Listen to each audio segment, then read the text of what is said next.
முக்கியமான விஷயத்த மறந்துட்டேனே, ஏன் ஞாபகம் வருது என்னத்த சொல்ல. இன்றைக்கி இந்த செக்கர் பேங்கிள்ஸ் தான் ரேப் பண்ணி டிசைன் பண்ண போகிறேன். Hi friends, welcome back to my channel. அதுக்காக நான் வந்து ஒரு எக்ஸாம் பேட் அளவில் இது வந்து 30 சென்டிமீட்டர் அளவு வரும். இது வந்து ஸ்டாண்ட்ஸு நான் வந்து 30 ஸ்டாண்ட்ஸ் எடுத்து சுற்றி வச்சுருக்கேன். இது நான் வந்து ஒரு 20 mm பேங்கிள் 2 சைஸில் ரேப் பண்ண போகிறேன். அதுக்காக நான் 30 ஸ்டாண்ட்ஸ் எடுத்திருக்கேன். இது பத்துமான்னு கேட்டால் கண்டிப்பாக பத்தாது. திரும்பவும் நான் வந்து கட்டிங் போடணும் தான். இதில் வந்து க்ளூ அப்ளை பண்ணி இந்த த்ரெட்டை ஒட்டிட்டு இது ஒரு 10 நிமிஷம் காய வைக்கணும்.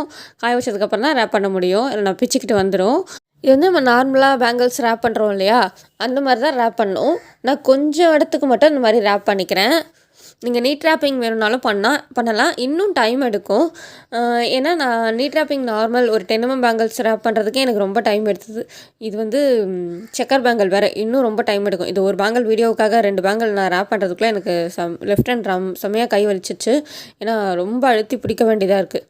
இப்போ வந்து நான் கொஞ்சோண்டு சுற்றிட்டு இந்த இடத்துல 3 இடத்துல க்ளூ வச்சுக்கிறேன். நான் 3 கலரில் த்ரெட் வந்து எக்ஸாம் பேட் அளவில் குறுக்கில் எடுத்திருக்கேன். ஃபஸ்ட்டு வந்து ப்ளூ இதில் ஒட்டிட்டு எக்ஸாம் பேட் அளவில் குறுக்கில் எடுத்திருக்கேன். இதில் வந்து 2 வளையலுக்குமே சரியாக இருக்கும். அதாவது ஒரு பேர் பேங்கிளுக்கு நம்ம குறுக்கில் தானே ஒட்டுறதுக்கு சரியாக இருக்கும். அடுத்து எல்லோ, அடுத்து வந்து வயலட். இது 3த்தையும் ஒட்டிட்டு திரும்பவும் ஒரு 10-15 நிமிஷம் கண்டிப்பாக காய வைக்கணும்.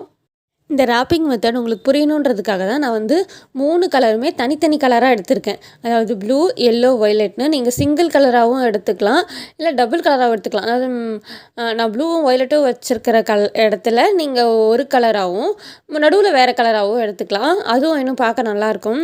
நான் உங்களுக்கு தனித்தனியாக தெரியணும் அப்படிங்கிறதுக்காக 3 கலரில் எடுத்திருக்கேன். அதாவது மல்டி கலரில் எடுத்திருக்கேன்னு வச்சுக்கோங்களேன். மாதிரி இதுக்கு மேலேயே ரேப் பண்ணி ஒரு 10 நிமிஷமாச்சு காய வைக்கணும். ஏன்னா 10 நிமிஷம் காய வச்சதுக்கப்புறம் தான் ரேப் பண்ணணும். நான் அப்படியே ரேப் பண்ணுறேன் வீடியோ பர்பஸ்க்காக. நீங்கள் காய வச்சுட்டு ரேப் பண்ணுங்கள். இப்போது நான் வந்து ப்ளூ கலரும் வயலட் கலர் த்ரெட்டையும் தனியாக வெளியில் எடுத்துக்கிறேன். வெளியிலனா வெளில எடுக்கக்கூடாது, கொஞ்சம் லைட்டாக அப்படியே வெளியில் இப்படி எடுத்து விட்டுட்டு எல்லா நூலையும் எடுத்துட்டிங்கன்னா இந்த எல்லோ த்ரெட்டையுமே மேலே எடுத்துடணும். மேலே எடுத்துகிட்டு வயலட்டையும் ப்ளூவையும் கீழே வச்சிடணும். கீழே வச்சுட்டு எல்லோவை மேலே வச்சுட்டு, அதாவது ப்ளூவும் வயலட்டும் அந்த கலருக்கு மேலேயே ரேப் பண்ணணும். அப்படி ரேப் பண்ணும்போது அது ரெண்டும் த்ரெட்டுக்கு, அதாவது ஆஃப் ஒயிட் த்ரெட் யூஸ் பண்ணுறோம் இல்லையா, அந்த த்ரெட்டு கீழே வந்துடும். அதுக்கப்புறமா எல்லோ த்ரெட்டை எடுத்து மேலே விடணும். ஸோ எல்லோ செக்கர் மட்டும் முதல்ல மேலே வரும், இந்த ரெண்டுமே கீழே வந்துடும். இப்போ பாருங்கள், எல்லோ எடுத்து விட்டாச்சு. ஸோ எல்லோ எடுத்துகிட்டு இப்போ திரும்பவும் ரேப் பண்ணும்போது அவ்வளோதான். இப்போ திரும்பவும் ரேப் பண்ணும்போது வயலட்டையும் ப்ளூவையும் மேலே எடுத்து விட்டுறணும். மேலே எடுத்து விட்டு இது உள்ளே வச்சா மாதிரி ரேப் பண்ணணும். இதே ஸ்டெப்பு தான் நான் இந்த பேங்கிள்ஸ் ஃபுல்லாக பண்ண போகிறேன். பாருங்கள், இழுத்து ரேப் பண்ணணும். இது கரெக்டாக செக்கரில் பண்ணலாம், இன்னும் டைம் எடுக்கும். நான் பண்ணது செக்கர் மாதிரி இல்லை, கொஞ்சம் ட்ரையாங்கிள் மாதிரி, ரெக்டாங்கிள் ஷேப்பில் வந்துருச்சு ஒவ்வொரு செக்கருமே. இது வந்து நான் ஜும்கால் கூட பண்ணியிருக்கேன். அது இன்னும் கஷ்டமாக தான் இருக்கும்.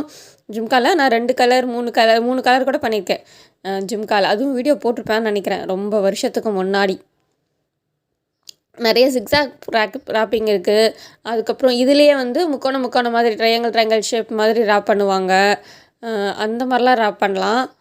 இது நார்மலாக செக்கர் டைப் தான். இப்போ இதுக்கு அடுத்த ஸ்டெப்புக்கும் அதே மாதிரி. அடுத்தது பாருங்கள், ப்ளூ த்ரெட்டை நான் வெளியில் எடுத்துக்கிறேன். வயலட்டையும் ப்ளூவும் வெளியில் எடுத்துகிட்டு எல்லோவை உள்ளே வச்சுட்டு ரேப் பண்ணணும். அதுக்கப்புறமா இந்த ப்ளூவும் வயலட்டையும் இந்த ஆஃப் ஒயிட் த்ரெட்டுக்கு மேலே விடணும். மேலே விட்டுட்டா இப்போ அழகாக வந்துடும். திரும்பவும் எல்லோவை வெளில எடுத்துகிட்டு ப்ளூவும் வயலட்டு த்ரெட்டு மேலே ரேப் பண்ணணும். இதை நான் ஏன் ஆஃப் ஒயிட் கலரில் எடுத்தேன்னா, ஒயிட்டு ஆஃப் ஒயிட் எடுத்தால் தான் உங்களுக்கு மற்ற கலர் நல்லா ப்ரைட்டாக தெரியும். அதனால நான் வந்து ஆஃப் ஒயிட்டில் எடுத்திருக்கேன். இது நீங்கள் கலர் காம்பினேஷன்ஸ் என்ன வேணாலும் போட்டுக்கலாம். எல்லோ பிங்க் போடலாம், உங்களுக்கு எந்த கலர் காம்பினேஷன் பிடிச்சிருக்கோ இந்த மாதிரி பண்ணிக்கலாம். இதில் டிசைன் பண்ணணும்னு அவசியமே இல்லை. நான் கொஞ்சோட இடம் கேப் இருக்கேன்றதுக்காக நான் இதை வந்து டிசைன் பண்ணியிருக்கேன். இப்போ திரும்பவும் ப்ளூ த்ரெட்டை சைடில் எடுத்துகிட்டு வயலட்டையும் சைடில் எடுத்துகிட்டு எல்லோவை அதுக்கு முன்னாடி மேலே வச்சுட்டு இப்போ எல்லோவுக்கு மேலேயே ரேப் பண்ண போகிறோம்.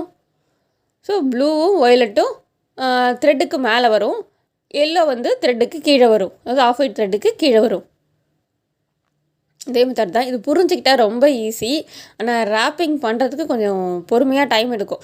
நம்ம ஃபுல்லாக ஒரு குந்தன் ஒர்க் ஃபுல்லாக இதில் பண்ணுறோம் அப்படின்னா நமக்கு ஸ்டோன்ஸ் ஒட்டுறதுக்கு டைம் எடுக்குது இல்லையா, அதுக்கப்புறம் காய வைக்கிறதுக்கும் டைம் எடுக்குது. அந்த மாதிரி தான் இதுவும் ஃபுல்லாக ஒட்டுறதுக்கு எவ்வளோ நேரம் டைம் எடுக்குதோ அதே மாதிரி இது ரேப்பிங்க்கே டைம் எடுக்கும். இதை டிசைன் பண்ணணும்னு அவசியம் இல்லை.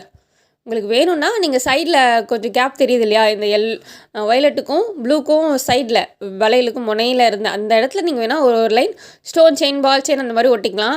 நல்லா தான் இருக்கும்னு நினைக்கிறேன். நானே இப்போ தான் உங்களுக்கு சொல்கிறேன். இந்த விஷயத்தை தாங்க நான் மறந்துட்டேன். ஞாபகம் வருது, ரொம்ப என்னை பாடுபடுத்துது. இந்த இடத்துல வந்து கொஞ்சமாக க்ளூ வச்சுக்கணும். அதாவது இதை ஒட்ட போகிறோம், நம்ம கீழே அடியில் த்ரெட் வைக்கிறோம் இல்லையா, அந்த இடத்துல கொஞ்சம் கொஞ்சமாக க்ளூ வச்சுட்டு இதை ஒட்டிடணும். ஒட்டிட்டு அதுக்கப்புறம் இது மேலே ரேப் பண்ணும்போது அசையாது. எல்லோ த்ரெட்டும் இந்த த்ரெட்டு கூட மிக்ஸ் ஆகாது. சில த்ரெட்டு வந்து இது கூடவே வரும், கலந்து வரும். இது வந்து ரொம்ப சாஃப்டாக இருக்குல்ல, அதனால இப்போ அடுத்து வந்து எல்லோ த்ரெட்டை உள்ளே வச்சுட்டு அங்கேயும் க்ளூ போட்டு ஒட்டிடணும். இந்த மாதிரி ஒட்டும்போது கொஞ்சம் ஈஸியாக இருக்கும். நான் இதை ஷார்ட் வீடியோவில் செய்யும்போது நான் மறந்தே போயிட்டேன். இதுலேயுமே பாதி வீடியோவுக்கு நான் மறந்துட்டேன். அதுக்கப்புறம் தான் ஞாபகம் வந்தது, நம்ம க்ளூ போட்டு ஒட்டலாமே, நம்ம ஏன் அதை மறந்துட்டோம் அப்படின்ட்டு. க்ளூ போட்டு ஓட்டிட்டா இன்னும் ஈஸியாக இருக்கும். நூல் வந்து இன்னொரு நூலோட ஒரு நூல் கலக்கவே கலக்காது. கரெக்டாக அழகாக வந்துடும். பாருங்கள், நல்லா ஒட்டிக்கிச்சா. ஒட்டினதுக்கப்புறம் இப்போ எடுத்து இதை ரேப் பண்ணால் அழகாக ஒட்டிக்கும். முடிக்கும் போதும் அதே மாதிரி தான் கொஞ்சம் கொஞ்சம் க்ளூ போட்டு அழகாக ஒட்டி வச்சுட்டு மீதி இருக்கிறத கட் பண்ணி எடுத்துக்கலாம். பாருங்கள், ஃபுல்லாக வந்துருச்சா. இப்போ அடுத்து ப்ளூவுக்கும் வயலட்டுக்கும் அந்த இடத்துல க்ளூ வச்சுட்டு சுற்றணும். இதே மாதிரி மாற்றி க்ளூ வச்சுட்டு பண்ணும்போது இன்னும் கொஞ்சம் ஈஸியாக இருக்கும். இப்போ கட் பண்ணும்போது அதே மாதிரி தான். நான் எல்லோவுக்கு வந்து க்ளூ வச்சுட்டு இதை மேலே வச்சுட்டு இந்த இடத்துல வந்து கட் பண்ணிக்கிறேன். கட் பண்ணிவிட்டு இதுக்கு மேலே இப்போ நான் சுற்றும்போது ஒட்டின இடம் உள்ளே போயிடும். மேலே கொஞ்சோண்டு த்ரெட்டு தெரியும்.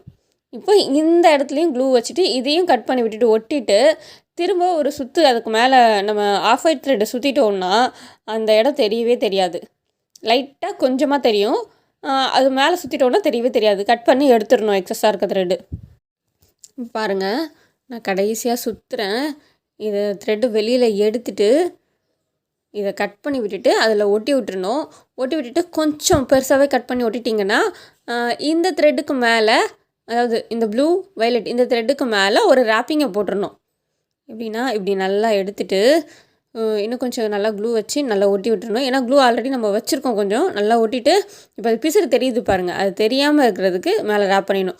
கொஞ்சமாக செக்கடு வெளியில் தெரியுதா, ரேப் பண்ணி கட் பண்ண இடத்தையும் நம்ம சுற்றிட்டோம். இதுக்கப்புறம் நான் உள்ளே கட் பண்ணிவிட்டு க்ளூ வச்சுட்டு இந்த த்ரெட்டை கட் பண்ணி வெளியில் எடுத்துக்கிறேன். இதுக்கப்புறம் டிசைன் நான் இது மாதிரி 2 செட்டு பண்ணியிருக்கேன். அந்த 2 செட்லையுமே நான் பண்ண டிசைன்ஸ் வந்து இந்த இடத்துல பேர்ல் தான் வரும். ஒரு ஆஃப் பேர்ல் இல்லைனா கலர் ஸ்டோன் ஏதாச்சும் ஒட்டிட்டு சுற்றி பால் செயின், சுற்றி pearl chain, stone chain, so அந்த மாதிரி தான் சுற்றுவோம். இப்போ தான் எல்லாமே குந்தன்ஸ் ஆகிடுச்சு. அதனால நான் இதுக்கு குந்தன்ஸ் டிசைன் பண்ணுறேன். நடுவில் ஸ்கொயர் ஒட்டிட்டு சைடில் ஐ ஷேப்பு, அதுக்கப்புறம் 3mm ரவுண்டு மேலேயும் கீழேயும் 3 ஒட்டிட்டு சைடில் 1. ஸோ நான் அந்த டிசைன் பண்ணுறேன். உங்களுக்கு எந்த டிசைன் வேணுமோ நீங்கள் பண்ணிக்கலாம். இந்த பேங்கிள்ஸ் ராப்பிங் உங்களுக்கு பிடிச்சிருக்கா இல்லையா, இதுக்கு எவ்வளோ, இந்த ஒரு பேருக்கு எவ்வளோ ப்ரைஸ் ஃபிக்ஸ் பண்ணலாம் எனக்கு கமெண்ட்டில் சொல்லுங்கள். தேங்க்யூ.